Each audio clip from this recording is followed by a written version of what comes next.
Kajian Kitab.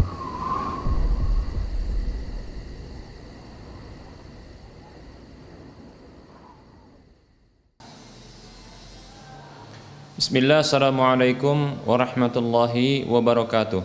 Innal hamdalillah nahmaduhu wa nasta'inuhu wa nastaghfiruh wa na'udzu billahi min shururi anfusina wa min sayyiati a'malina. Man yahdihillahu fala mudhillalah wa man yudlilhu fala hadiyalah. Wa asyhadu an la ilaha illallah wahdahu la syarika lah wa asyhadu anna Muhammadan abduhu wa rasuluhu sallallahu alaihi wasallam. Qala Allah tabaraka wa ta'ala, ya ayyuhalladzina amanu taqullaha haqqa tuqatih wa la tamutunna illa wa antum muslimun. Ya ayyuhan nasu taqu rabbakumul ladzi khalaqakum min nafsin wahidah wa khalaqa minha zawjaha wa bassa minhuma rijalan katsiran wa nisaa'a wattaqullaha alladzi tasaaluna bihi wal arham innallaha kana 'alaikum raqiba. Ya ayyuhalladzina amanu taqullaha wa qulu qawlan sadida yuslih lakum a'malakum wa yaghfir lakum dhunubakum wa may yuti'illaha wa rasulahu faqad faza fawzan 'azima. Amma ba'd, fa inna asdaqal hadisi kitabullah wa khairal huda huda rasulillah sallallahu alaihi wasallam wa syarral umuri muhdatsatuha wa kullu muhdatsatin bid'ah wa kullu bid'atin dhalalah wa kullu dhalalatin finnar. Para pemirsa Rosyad TV dan para pendengar Radio Medan Mengaji di mana saja Anda berada, rahimani wa rahimakumullah. Alhamdulillah, kita bersyukur kepada Allah atas semua nikmat yang Allah berikan kepada kita, yang bila kita mensyukurinya maka kita telah menyempurnakan status penghambaan diri kita kepada Allah Subhanahu wa taala. Allah Jalla wa Ala berfirman, a'udzu billahi minasyaitonir rajim. Washkuru lillahi in kuntum iyyahu ta'budun. Bersyukurlah kepada Allah bila kalian benar-benar menghambakan diri kepadanya. Bersyukur kepada Allah akan menambahkan nikmat-nikmat di waktu berikutnya. Allah Subhanahu wa taala berfirman, wa idz ta'adzana rabbukum la in syakartum la azidannakum wa la in kafartum inna 'adzabi lasyadid. Ingatlah Rabb kalian tatkala Rabb kalian mengumumkan, sungguh bila kalian bersyukur aku akan tambahkan untuk kalian, dan bila kalian kufur sesungguhnya adabku sangat pedih. Baik para hamba Allah rahimani wa rahmakumullah, selawat dan salam tak lupa kita ucapkan untuk nabinya Muhammad sallallahu alaihi wasallam. Semoga Allah Subhanahu wa taala berkenan memberikan taufik kepada kita agar kita terus berada di atas petunjuk Rasulnya sampai Allah Subhanahu wa taala mematikan kita. Baik para hamba Allah rahimani wa rahimakumullah, kita lanjutkan pembahasan kitab Minhajul Muslim dalam bab adab, dan kita akan menyempurnakan pembahasan adab terhadap anak. Baik para hamba Allah rahimani wa rahimakumullah, adab dan akhlak kepada anak. Seorang muslim, seorang mukmin maka meyakini bahwa anak-anak itu memiliki hak-hak yang wajib untuk dipenuhi oleh orang tuanya. Orang tuanya wajib beradab dan berakhlak mulia kepada mereka dengan cara memenuhi hak-hak mereka. Baik para hamba Allah rahimani wa rahmakumullah, di antara hak mereka adalah memberikan nafkah kepada mereka dan menahan hak mereka merupakan bentuk kezaliman kepada mereka.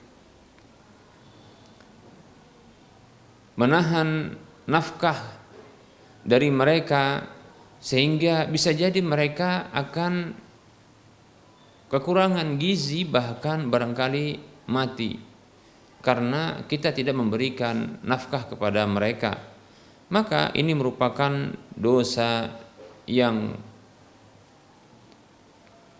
besar.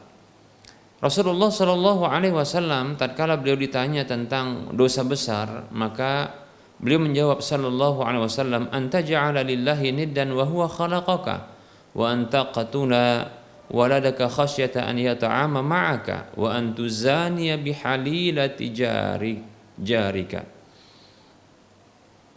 Hadis ini hadis yang dikeluarkan oleh Imam Bukhari dan juga Imam Muslim serta Imam An-Nasa'i.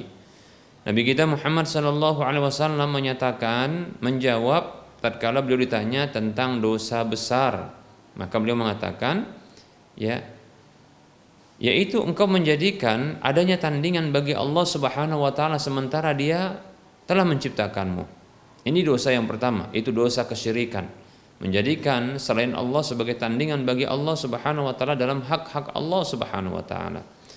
Kemudian berikutnya adalah hak anak yang dilanggar, yaitu wa antaqtula waladaka khasyata an yata'ama ma'aka, yaitu engkau membunuh anakmu karena khawatir dia makan bersamamu. Lihat ya. Nah, baik para hamba Allah rahimani wa rahimakumullah, menahan hak berupa nafkah yang menyebabkan anak ini kekurangan gizi dan makannya, sehingga ini bisa menyebabkan kematian bagi mereka. Ini merupakan bentuk dosa besar, karena secara perlahan itu merupakan sebab yang membunuh mereka. Demikian. Jangan khawatir ketika mereka makan bersama dengan kita. Jangan khawatir ketika mereka makan bersama dengan kita. Ya. Bahkan para hamba Allah rahimani wa rahimakumullah, nafkah yang terbaik adalah nafkah kepada orang yang berhak untuk kita berikan nafkah mereka kepada mereka, yang wajib bagi kita untuk menafkahi mereka. Ini adalah sedekah infak yang terbaik. Demikian para hamba Allah rahimani wa rahimakumullah. Dan mereka sesungguhnya memiliki rezeki yang tersendiri. Karena setiap jiwa itu memiliki rezeki sendiri, tidaklah bercampur dengan rezeki yang lainnya. Andaikan bercampur hanya dari sisi jalan masuknya, namun masing-masingnya sesungguhnya telah ditanggung rezekinya oleh Allah Subhanahu wa taala. Kata Allah Subhanahu wa taala dalam surah Hud ayat 6, Allah mengatakan, a'udzu billahi minasyaitonir rajim, wa ma min dabbatin fil ardi illa 'alallahi rizquha. Dan tidak ada satu makhluk pun di permukaan bumi ini kecuali atas Allah tanggungan rizkinya. Sebuah jiwa tak akan mati sampai Allah Subhanahu wa taala menyempurnakan rezeki kepada mereka. Maka jangan takut ketika ada orang lain yang makan bersama kita. Andaikan itu memang rezekinya, maka tak akan kemana. Andaikan pun mereka makan bersama dengan kita dan ini mengurangi jatah kita, andaikan pun itu betul-betul mengurangi jatah kita, maka ketahuilah sesungguhnya tak akan mati sebuah jiwa kecuali dia mengambil semua rezekinya. Demikian. Bukan berarti dengan diambilnya jatah makan kita oleh anak kita ini lantas menyebabkan kematian kita. Tidak demikian para hamba Allah rahimani wa rahmakumullah. Karena rezeki itu Allah yang menanggungnya. Kewajiban kita hanyalah untuk mencari rezeki saja. Adapun orang-orang yang kita tanggung, maka insya Allah taala rezeki mereka itu akan mengalir dari keran kita. Allah Subhanahu wa taala akan memperbanyak rezeki yang kita usahakan, sebagai bentuk delegasi yang akan menyalurkan rezeki itu kepada hamba-hamba Allah Subhanahu wa taala dari kalangan anak-anak kita. Demikian para hamba Allah rahimani wa rahimakumullah. Jangan takut ketika mereka makan bersama kita takut miskin, jangan. Demikian, apalagi sampai membunuh mereka. Demikian dosa besar yang kedua. Berikutnya dosa besar yang ketiga, wa antuzaniya bihalilati jarika, itu engkau berzina dengan istri tetanggamu. Na'udzubillah min dzalik. Ini tentunya semuanya adalah keburukan-keburukan yang wajib bagi kita untuk menjauhinya, dan kita berlindung kepada Allah Subhanahu wa taala dari setiap keburukan, termasuk diantaranya adalah 3 keburukan ini: berbuat syirik kepada Allah, membunuh anak karena takut ia makan bersama kita, dan berzina dengan istri tetangga. Baik para hamba Allah rahimani wa rahimakumullah. Nah, ketika Rasulullah sallallahu alaihi wasallam menjadikan membunuh anak karena takut maka bersama kita sebagai dosa besar, maka konsekuensinya adalah wajib bagi kita untuk berkasih sayang terhadap mereka, berlemah lembut terhadap mereka, menjaga fisik, akal dan jiwa mereka. Ya, demikian para hamba Allah rahimani wa rahimakumullah. Ya. Yang lebih penting daripada itu adalah menjaga agama mereka, menjaga agama mereka, dengan memberikan pengajaran-pengajaran agama, bimbingan agama, arahan agama kepada mereka. Baik para hamba Allah rahimani wa rahimakumullah. Kemudian di antara bentuk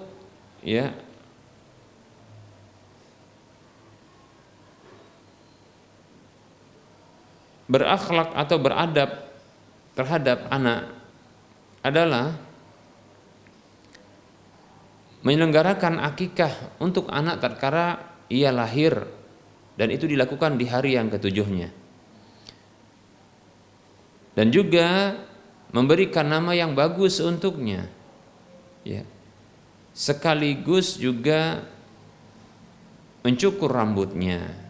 Nah, ini merupakan sunnah Nabi Sallallahu Alaihi Wasallam, petunjuk Nabi Sallallahu Alaihi Wasallam kepada para orang tua yang baru saja mendapatkan anak yang telah lahir, yang Allah berikan, anugerahkan untuknya. Nabi kita Muhammad Sallallahu Alaihi Wasallam bersabda, al-ghulamu murtahinun bi'aqiqatihi tudbahu anhu yawma sabi'i wa yusamma fihi wa yuhlaqu ra'suhu. Hadis ini hadis yang dikeluarkan oleh Al-Imam Al-Hakim dalam Mustadraknya dan Imam Tirmidzi dalam Sunannya. Disahihkan oleh Syekh Al-Albani rahimahullahu taala. Nabi sallallahu alaihi wasallam bersabda yang artinya anak itu tergadai dengan akikahnya. Disembelih akikah itu untuknya di hari yang ke-7 dari kelahirannya maksudnya. Dan ia diberi nama, tentunya dengan nama yang baik, di hari tersebut, dan dicukur rambutnya, demikian, dicukur rambutnya. Baik para hamba Allah rahimani wa rahimakumullah. Nah, ini merupakan bentuk ketetapan Allah Subhanahu wa taala, sunnah Nabi sallallahu alaihi wasallam terkait dengan kelahiran bayi, dan ini merupakan adab dan akhlak kepada bayi. Nah, tentunya hal ini diberlakukan untuk bayi, ini tentunya akan memberikan manfaat baik bagi sang bayi. Itulah dia bentuk akhlak, adab yang baik kepada anak tersebut. Demikian pula para hamba Allah rahimani wa rahimakumullah melakukan khitan, yaitu mengkhitannya, menyunatnya, begitu bahasa kita, Bahkan sunat ini termasuk fitrah, yaitu sebuah kebiasaan baik yang diberlakukan untuk manusia. Kata Nabi sallallahu alaihi wasallam, al-fitratu khamsun, hal-hal yang disunnahkan yang berhubungan dengan fitrah itu ada 5. Di sini disebutkan 5, dalam hadis yang lain disebutkan 10. Jadi angka ini bukanlah pembatasan, Baik, Rasulullah SAW bersabda, al-fitratu khamsun, fitrah itu ada 5. Sunnah-sunnah fitrah, atau fitrah yang disunnahkan untuk dilakukan itu ada 5. Al-khitanu, yang pertama adalah khitan. Khitan adalah memotong ujung dari kulit kemaluan yang menutupi bagian depan dari kemaluan tersebut,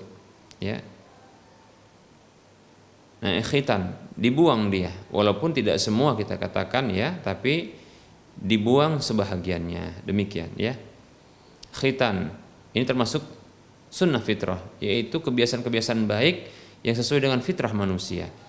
Kemudian yang kedua adalah wal istihdadu, yaitu mencukur bulu kemaluan, dan ini juga merupakan kebaikan, karena tentunya akan berkumpul kuman, ketika dengan banyaknya bulu-bulu kemaluan tersebut. Kemudian waqasus syaribi, menggunting kumis. Ini juga termasuk petunjuk Nabi Shallallahu Alaihi Wasallam. Kemudian wa taqlimul adhafiri. Kemudian adalah ya memotong kuku, ya. Dan termasuk di antara juga memotong kuku anak bayi, ya, agar tidak melukai kulitnya, demikian, ya. Wa natful ibti, berikutnya adalah mencabut bulu ketiak, demikian. Hadis ini hadis yang dikeluarkan oleh Imam Bukhari dan juga Imam Muslim. Begitu juga Imam Abu Daud, An-Nasai dan Ibnu Majah. Nah, ini adalah sunnah Nabi Sallallahu Alaihi Wasallam, dan ini merupakan hak anak, ya, khitan diantaranya. Baik para hamba Allah rahimani wa rahimakumullah, ada hadis Nabi Sallallahu Alaihi Wasallam yang dikeluarkan oleh Imam Ibnu Majah dalam kitab sunannya. Namun sebagian ulama menilai hadis ini dhaif, yaitu dhaif sanadnya. Nabi Shallallahu Alaihi Wasallam bersabda, disebutkan dalam hadis ini, namun tadi kita katakan sanadnya dhaif, ya, tapi tidak mengapa kita sebutkan dulu, ya. Yang jelas kita sampaikan bahwasanya ada sebagian ulama yang mendhaifkan hadis ini. Disebutkan akrimu auladakum wa ahsinu adabahum fa inna auladakum hadiyatun ilaikum. Disebutkan dalam hadis ini, muliakanlah anak-anak kalian, berbuat baiklah, ya, dengan beradab kepada mereka. Sesungguhnya anak-anak kalian adalah hadiah kepada kalian. Baik, hadisnya riwayat Ibnu Majah dengan sanad yang dhaif. Baik para hamba Allah rahimani wa rahimakumullah. Kemudian ada juga hadis yang dikeluarkan atau diriwayatkan oleh Imam Baihaqi dan Tabrani dan dihasankan oleh Al-Hafidz Ibnu Hajar Al-Asqalani. Hasan sanadnya. Rasulullah Shallallahu Alaihi Wasallam beliau bersabda, sawu baina auladikum fil atiyati. Ini perintah Nabi Sallallahu Alaihi Wasallam, ya, samakanlah antara anak-anak kalian dalam pemberian. Ya, di sini perintah Nabi untuk menyamakan pemberian, ya, kepada anak-anak. Jangan sampai anak satu yang lainnya itu dibedakan pemberiannya. Nah, tentunya ya berbeda dari sisi kebutuhan, ya, dari sisi kebutuhan. Maksud samakan di sini adalah sama-sama anak itu diberi, demikian. Namun bisa jadi yang diberikan itu adalah berbeda, baik itu dari sisi takarannya karena disesuaikan dengan kebutuhan, ya, baik itu juga dari sisi jenisnya, demikian. Bisa jadi sang anak ketika itu tidaklah butuh kepada pakaian, ya, pakaian contohnya, tapi butuh kepada perlengkapan sekolah, bisa jadi, ya. Anak yang satu butuh kepada perlengkapan sekolah, anak yang lain butuh contohnya, ya, kita katakan pakaian baru, ya, karena dia semakin besar, katakan seperti itu, ya, demikian. Begitu juga tentunya kebutuhan itu berbeda dari sisi nominalnya. Ya, tentunya anak usia dini, yaitu bisa jadi bayi atau anak kecil, ini tentunya berbeda dengan kebutuhan anak yang sudah berusia, ya, baligh, demikian, ya, seperti itu. Nah, tidak mungkin kita katakan, ya, pemberian contohnya seperti ASI itu diberikan kepada bayi juga kepada anak yang sudah baligh, ini tidak mungkin seperti itu, ya. Ya, tidak mungkin kita katakan ayunan bayi itu kita belikan untuk anak yang sudah baligh, ya, sementara ada anak yang masih bayi yang butuh kepada ayunan. Nah, kita katakan tentunya tidaklah sama, ya, dari jenis maupun dari sisi takarannya, demikian, ya.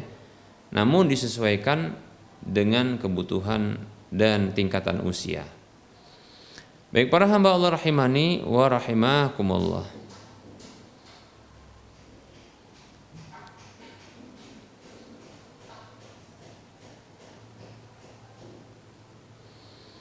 Kemudian Nabi Shallallahu Alaihi Wasallam bersabda, "Falau kuntu mufaddilan ahadan la faddaltu nisaa." Andaikan boleh aku untuk mengutamakan seseorang di atas yang lainnya, tentulah aku akan mengutamakan anak-anak wanita, atau kita katakan para wanita. Demikian. Baik para hamba Allah rahimani wa rahimakumullah. Nah, di sini wajibnya untuk menyamakan pemberian. Maksudnya anak itu diberi memang ketika dibutuhkan.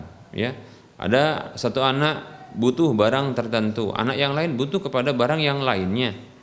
Maka ini samakan yaitu dalam pemenuhan pemberian tersebut.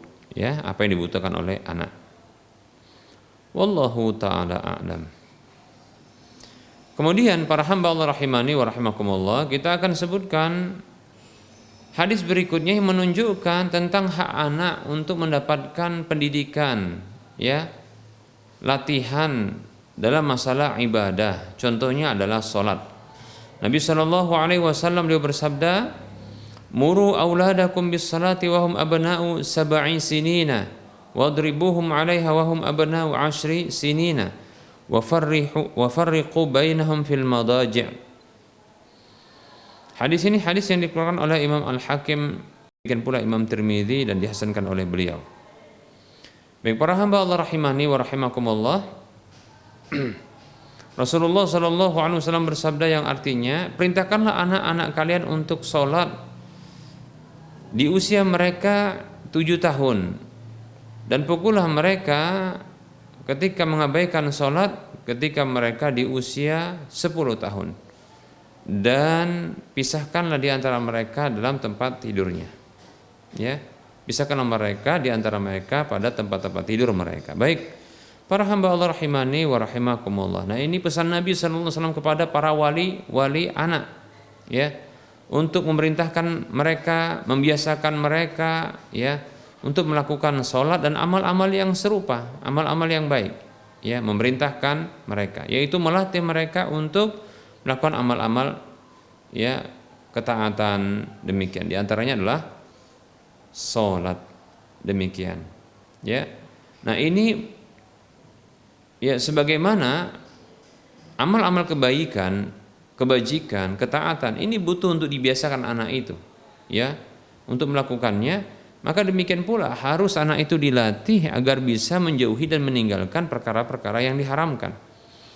Mungkin bagi mereka tidak ada dosa bagi mereka karena mereka belum baligh, tapi tetap wajib bagi wali mereka, baik orang tua ataupun siapa saja, untuk mengajari mereka adab-adab Islam, mengenalkan kepada mereka apa yang diperintahkan oleh Allah sehingga diperintahkan mereka untuk melakukannya, dan mengenalkan hal-hal yang dilarang oleh Allah, lalu mereka diperintahkan untuk menjauhinya. Demikian,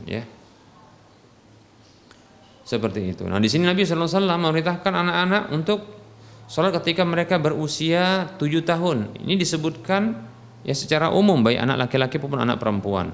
Begitu, Nah, ketika berusia 10 tahun mereka mengabaikannya, barulah boleh mereka ini mendapatkan hukuman berupa pukulan. Mereka diancam untuk mendapatkan sanksi hukuman berupa pukulan. Demikian, Kemudian Nabi SAW yang terakhir menyebutkan tentang pemisahan anak-anak pada tempat tidur mereka. Jadi jangan disamakan tempat tidur mereka antara anak satu dengan yang lainnya, walaupun masih dalam satu kamar, kita katakan masih dalam satu kamar, namun di tempat tidur yang berbeda. Ini termasuk perintah Nabi Shallallahu Alaihi Wasallam. Nah, tentunya di antara fungsinya adalah agar mereka tidak jatuh kepada penyakit-penyakit masyarakat, seperti contohnya perzinahan atau homo. Demikian. Wallahu ta'ala a'lam. Baik para hamba Allah rahimani wa rahimakumullah, ada sebagian ungkapan dari kalangan salaf yang mengatakan, min haqqil waladi 'anil walidi an yuhsina adabahu wa yuhsina ismahu. Demikian. Para salaf dahulu pernah mengatakan di antara hak anak terhadap orang tuanya, min haqqil waladi ala al-walidi an yuhsina adabahu. Termasuk hak anak terhadap orang tuanya adalah beradab yang baik terhadap anak tersebut. Ya. Kemudian memberikan nama yang baik bagi anak tersebut. Nah, seperti itu. Jadi beradab yang baik, demikian pula memberikan nama yang baik bagi anak tersebut. Ya, ini termasuk ya adab yang mulia ya untuk anak. Umar radhiyallahu anhu pernah mengatakan, min haqqil waladi 'alal walidi an yu'allimahu al-kitabata war-ramayah wa alla yarzuqahu illa halalan thayyiba. Kata Umar radhiyallahu anhu, termasuk hak anak terhadap orang tuanya adalah orang tua tersebut mengajarkan ya kepada anaknya menulis, ya membaca. Demikian pula disebut di sini memanah, ya, yaitu latihan-latihan fisik, ya. Gitu juga ilmu ya di dalam membaca dan menulis, demikian. Dan jangan sampai dia memberikan rezeki kepada sang anak kecuali yang halal dan baik saja, demikian, ya. Nah, ini termasuk ya hak anak terhadap orang tuanya yang dinyatakan oleh Umar bin Khattab radhiyallahu anhu. Baik para hamba Allah rahimani wa rahimakumullah, kita cukupkan untuk penyampaian materi kita pada pertemuan kali ini, dan sudah berakhir pula pembahasan tentang adab terhadap anak. Insyaallah taala pada waktu mendatang kita akan beralih kepada pembahasan adab yang baru, yaitu adab terhadap saudara. Baik para hamba Allah rahimani wa rahimakumullah, kita buka sesi soal jawab ya bagi para pemirsa dan para pendengar yang ingin bertanya. Silahkan layangkan ya pertanyaan lewat tulisan chattingan WhatsApp, ya, dikirimkan ke nomor 0822 8888 6630 atau di nomor yang lain 0852 6190 4177. Baik para hamba Allah rahimani wa rahimakumullah.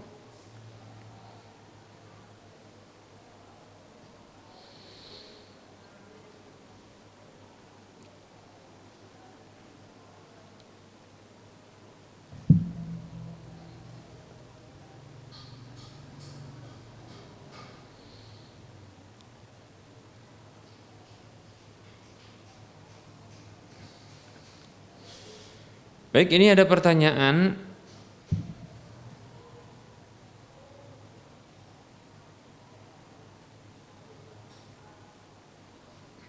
Bolehkah seseorang menggunakan nama Jepang? Contohnya Musashi Haruno. Apakah ini termasuk fenomena pemberian loyalitas kepada orang kafir? Soalnya menamai anak dengan nama orang kafir termasuk fenomena pemberian loyalitas kepada orang kafir. Dan bolehkah seseorang menggunakan nama asing dan apa syaratnya?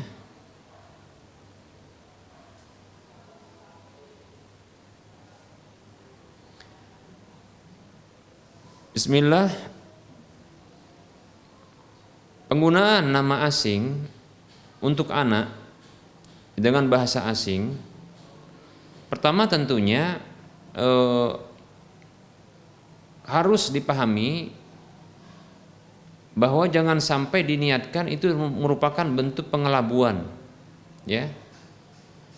Kenapa? Kalau ya sampai orang mengira bahwasanya anak ini adalah ya anak orang Jepang, kita katakan, padahal dia ya bangsa Indonesia, suku yang ada di Indonesia, lalu diberi nama dengan nama kita katakan nama asing, maka ini merupakan bentuk pengelabuan, ya, merupakan pengelabuan, itu tazwir, manipulasi, ya, pengelabuan, demikian, ya.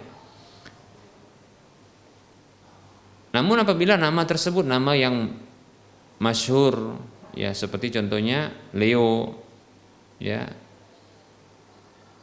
atau nama-nama yang lain, tapi dia ini populer, tidak khusus ya bagi orang-orang asing saja, maka tidak masalah insyaallah taala, ya. Contoh nama hari, ya, begitu. Nama mungkin barangkali nama Alex ini juga sudah biasa demikian, ya. Tapi kalau nama seperti ini, ya, kita katakan ya Musashi Haruno, ya, dan ini sampai membuat orang lain menyangka, dan memang itu yang diinginkan, bahwasanya anak ini adalah anak orang Jepang, padahal ya suku bangsa Indonesia. Maka ini merupakan bentuk pengelabuan dan itu dosa, ya. Demikian, ya, itu bentuk tazwir. Baik, ini yang pertama. Yang kedua adalah bila ternyata memang anak tersebut adalah anak orang Jepang, lalu diberi nama dengan nama Jepang seperti itu, ya. Maka ketika diberi nama dengan nama tersebut, pastikan bahwasanya tidak mengandung muatan makna yang jelek, seperti doa keburukan, ya, nama-nama binatang contohnya seperti itu, ya, maka tidak dibenarkan. Atau nama sesembahan, yaitu berhala yang disembah selain Allah Subhanahu wa taala, maka tidak boleh, ya. Wallahu taala a'lam.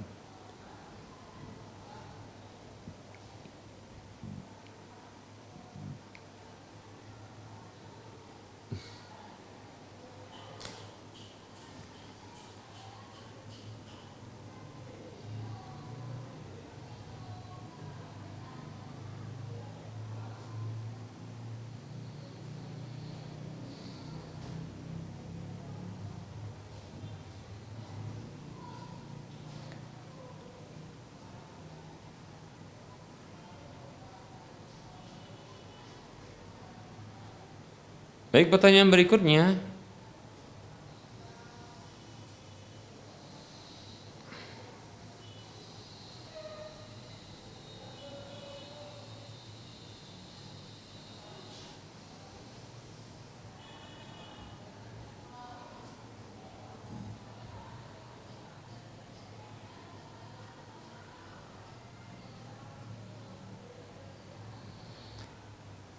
pertanyaannya adalah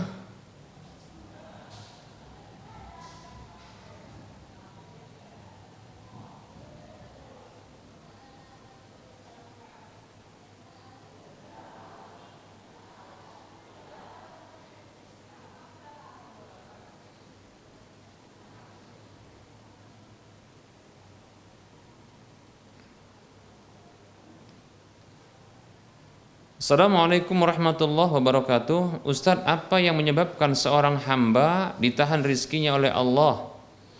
Saya takut karena dosa-dosa saya, lalu Allah tahan rizki itu untuk saya. Jazakallahu khairah.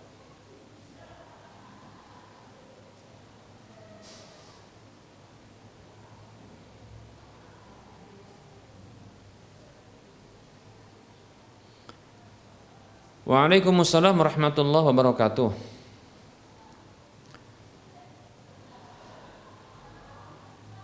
Di antara sebab tertahannya rizki bisa jadi adalah disebabkan memang dosa, ya. Oleh karenanya di antara cara atau sebab yang dengannya bisa terbuka pintu rizki itu adalah istighfar, permohonan ampun atas dosa. Dalam surah Nuh ayat 10 dan 11 Allah Subhanahu wa taala berfirman mengabadikan perkataan Nabi Nuh alaihi salam, faqultu astaghfiru rabbakum innahu kana ghaffara yursilis samaa'a 'alaikum midrara. Kemudian di ayat yang ke-13, wa yumdidukum bi amwalin wa banina wa yaj'al lakum jannati wa yaj'al lakum anhara wa yaj'al lakum anhara. Kata Allah Subhanahu wa taala mengabarkan perkataan Nabi Nuh alaihissalam. Lalu aku katakan kepada mereka, mohonlah ampun kepada Rabb kalian, sesungguhnya Dia adalah Maha Pengampun. Niscaya Dia akan menurunkan kepada kalian air hujan yang bermanfaat secara terus-menerus.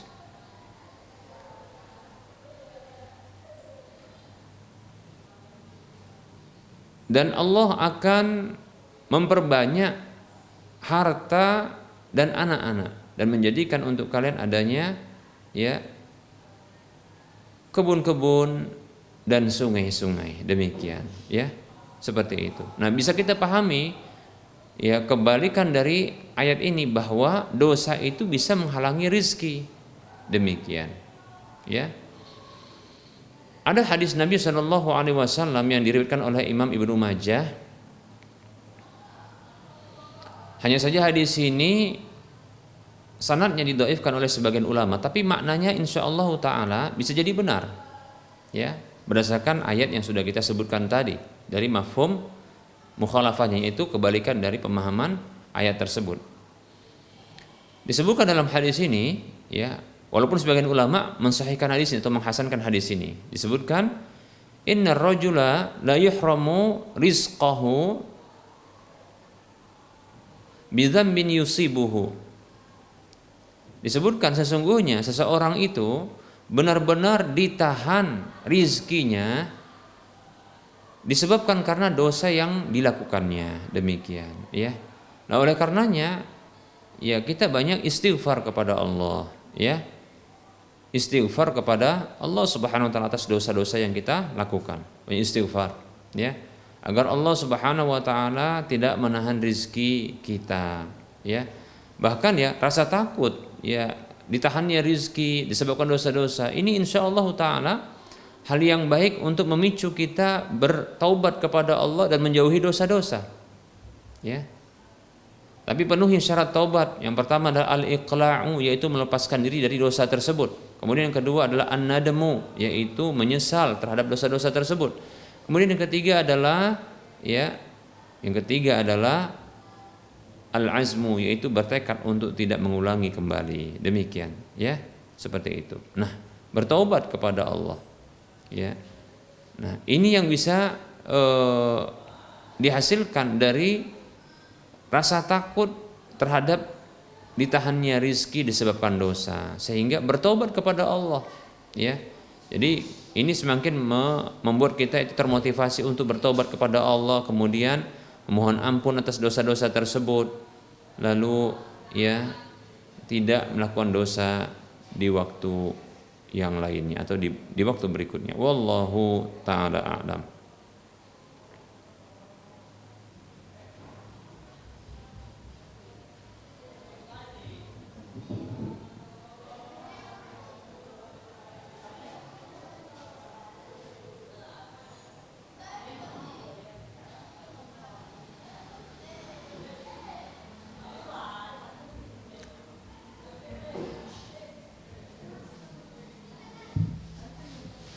Ada pertanyaan?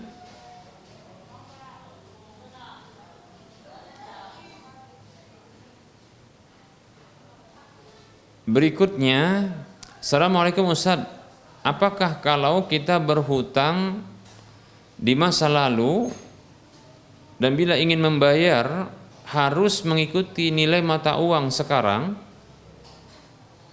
Bila mana nilai hutang tersebut mengikuti nilai hutang sekarang, apakah termasuk riba?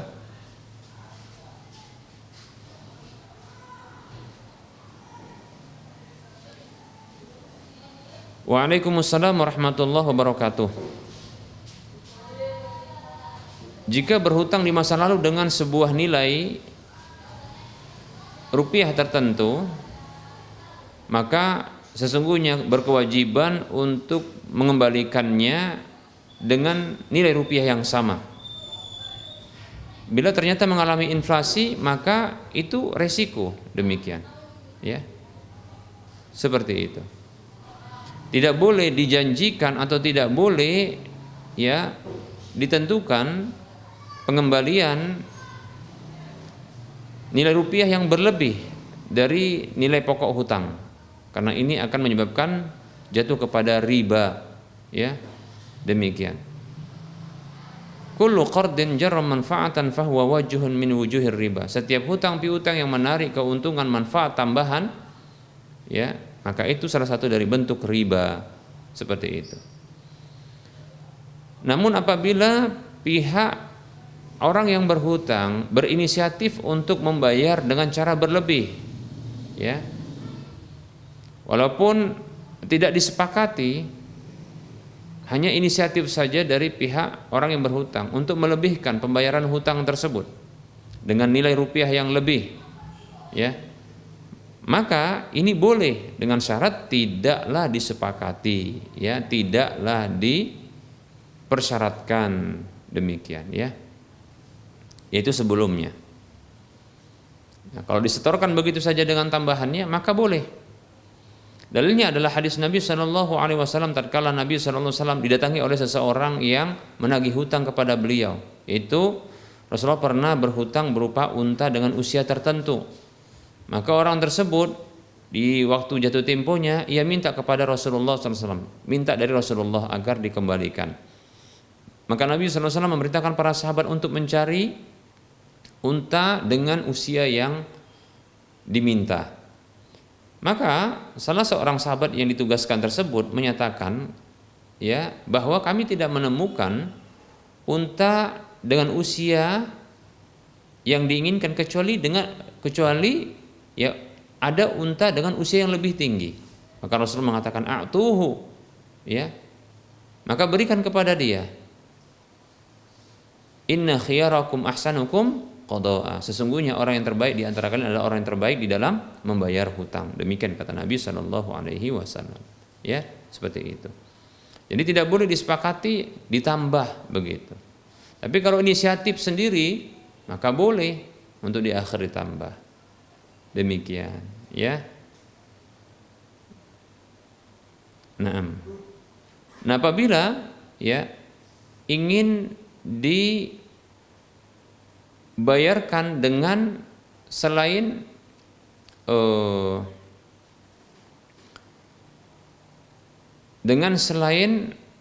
kita katakan adalah selain uang, ya. Bila yang dibayarkan itu berupa emas atau perak, maka wajib emas dan perak itu dengan harga, ya, di saat pembayaran. Tidak boleh, ya, ketika dengan nilai ketika berhutang, di masa berhutang, di waktu berhutang, ya, tapi di masa ketika pembayaran hutang tersebut. Demikian, ya, seperti itu. Adapun bila ingin dibayarkan dengan bentuk yang lainnya maka dibolehkan, ya, maka dibolehkan, ya. Wallahu ta'ala alam. Maksudnya dibolehkan tanpa harus mengikuti, ya, dengan harga waktu pembayaran atau waktu berhutang. Demikian, ya. Wallahu ta'ala a'lam.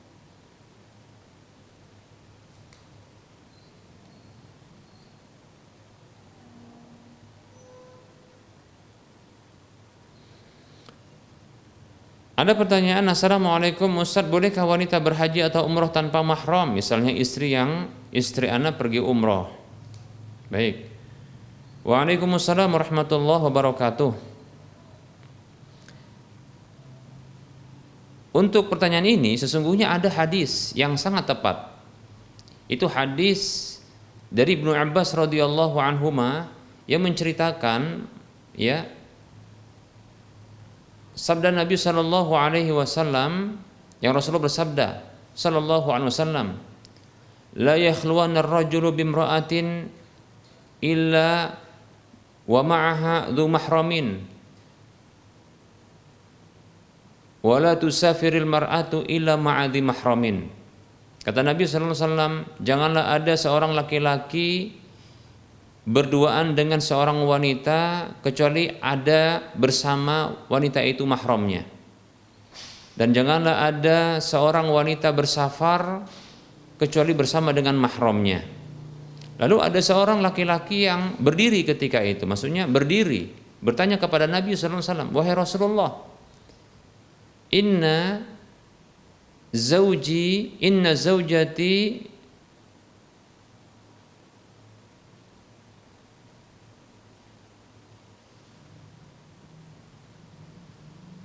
kharajat hajatan, sesungguhnya istriku keluar, pergi maksudnya akan pergi untuk berhaji. Wa ana iktatabtu fi ghazwati kada wa kada, sementara aku tercatat dalam peperangan ini dan itu. Maksudnya berbenturan waktu antara jadwal perang dengan atau sibuk dalam perang dengan jadwal kepergian istri untuk haji, demikian. Maksudnya adalah istrinya itu akan berangkat tanpa dirinya dan tanpa mahramnya.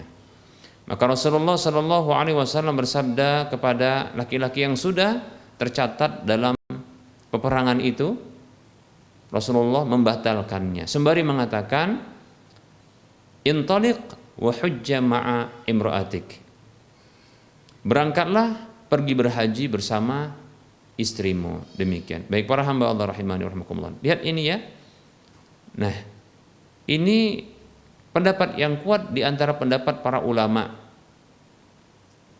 yang mengharuskan adanya mahram ketika safar, bahkan ketika safar haji wajib.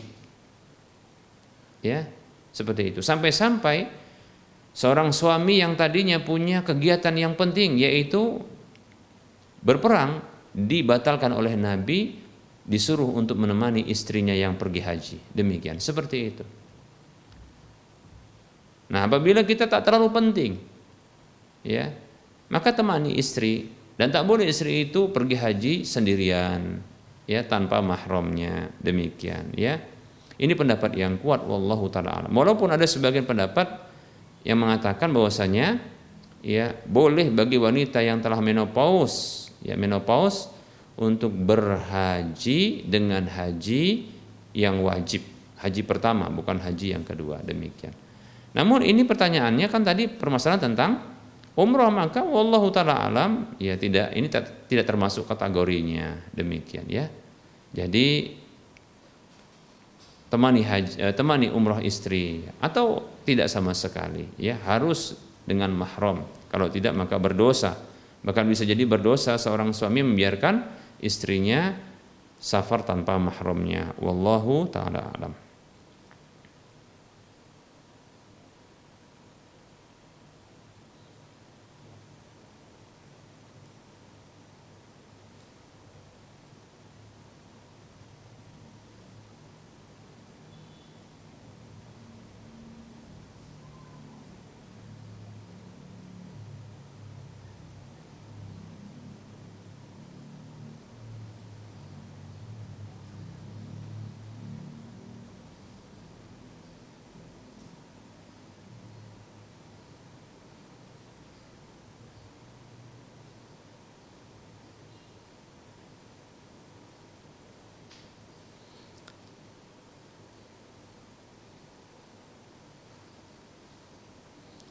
Baik, ini ada pertanyaan. Assalamualaikum. Bagaimana cara bacaan atau bagaimana bacaan potong ayam yang benar? Cukupkah membaca bismillah Allahu Akbar satu kali saja? Baik. Waalaikumsalam warahmatullahi wabarakatuh. Dalam sebuah hadis yang diriwayatkan oleh Imam Bukhari dan Muslim, bahkan ini muttafaqun alaih, disepakati lafadznya oleh Imam Bukhari Muslim sama, disebutkan dalam satu riwayat, dhahan Nabi sallallahu alaihi wasallam bi kabsyaini amlahaini aqranaini. Nabi Rasulullah SAW itu pernah menyembelih 2 ekor kambing yang berwarna putih kehitaman, putih maksudnya ada belang-belang hitam sedikit, yang dia bertanduk, gemuk,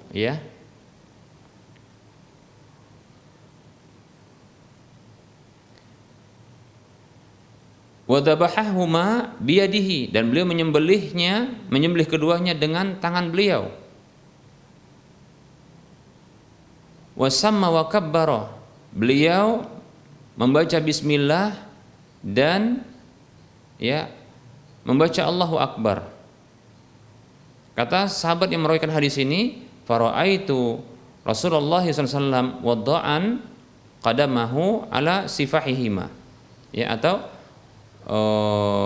artinya adalah Rasulullah SAW, aku lihat Rasulullah itu meletakkan kaki beliau pada tengkuk dari hewan tersebut, kedua hewan tersebut. Faqala, lalu Rasulullah membaca Bismillah Allahu Akbar, demikian. Jadi ada bacaan Bismillah Allahu Akbar. Cukup sekali? Ya, cukup sekali, demikian. Wallahu ta'ala a'lam.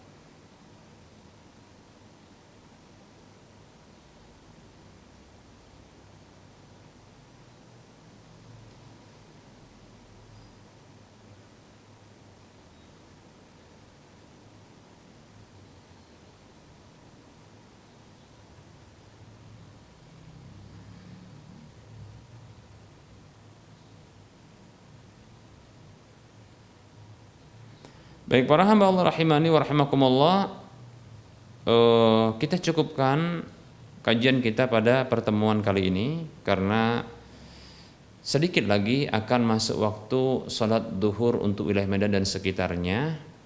Tentunya dalam penyampaian materi maupun jawaban dari pertanyaan yang sudah masuk ini terjadi kesalahan, kekeliruan dan kekurangan. Maka kepada Allah Subhanahu wa taala saya mohon ampun, dan kepada para pemirsa, para pendengar, para hadirin sekalian saya mohon maaf.